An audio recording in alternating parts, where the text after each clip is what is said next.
एक second, government हमसे GST लेती है, इनकम टैक्स लेती है, टोल टैक्स लेती है, पेट्रोल पे टैक्स लेती है, तो फिर हर साल लाखों करोड़ों का लोन क्यों लेती है? मैंने अपनी लास्ट वीडियो में बताया था सिर्फ इंडिया नहीं, अमेरिका, जापान, यूके, लगभग हर देश लोन लेता है। क्या सच में गवर्नमेंट्स के पास पैसे खत्म हो जाते हैं? जानने के लिए वीडियो को एंड तक देखना।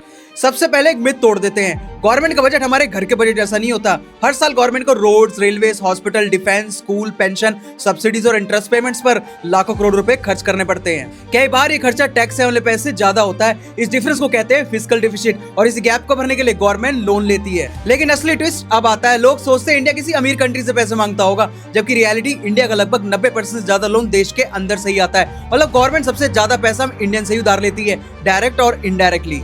अब वो कैसे? जब banks, insurance companies, pension fund, mutual fund, RBI government bonds खरीदते हैं, तो असल में वो गवर्नमेंट्स को लोन दे रहे होते हैं। और इंस्टीट्यूशंस में जो पैसा लगा है वो किसका है? हमारा, हमारी एफडी, हमारे इंश्योरेंस प्रीमियम, हमारी पेंशन, हमारे म्यूचुअल फंड्स। यानी कई बार हमें पता भी नहीं होता और हम गवर्नमेंट के लेंडर बन चुके होते हैं। और इसके बाद जरूरत पड़ने पर इंस्टीट्यूशन जैसे world bank, international monetary fund और एशियन डेवलपमेंट बैंक भी कंट्रीज को लोन देते हैं। और एक आखिरी बात, लोन लेना प्रॉब्लम नहीं है। प्रॉब्लम तब शुरू होती है जब इकोनॉमी इतनी स्लो हो जाए कि नए टैक्स और ग्रोथ से लोन लेने का इंटरेस्ट भी ना चुकाया जा सके। इसलिए स्मार्ट कंट्री सिर्फ लोन नहीं लेती, वो उस पैसे को उस जगह इन्वेस्ट करती है जहां से फ्यूचर में इकोनॉमी और टैक्स कलेक्शन दोनों बढ़े। इसलिए अगली बार जब कोई बोले गवर्नमेंट और लोन ले रही है, तो सिर्फ अमाउंट मत देखना, ये देखना कि लोन को किस काम के लिए लिया जा रहा है, क्योंकि वही डिसाइड करता है देश कर्ज पे चल रहा है या कर्ज की मदद से आगे बढ़ रहा है।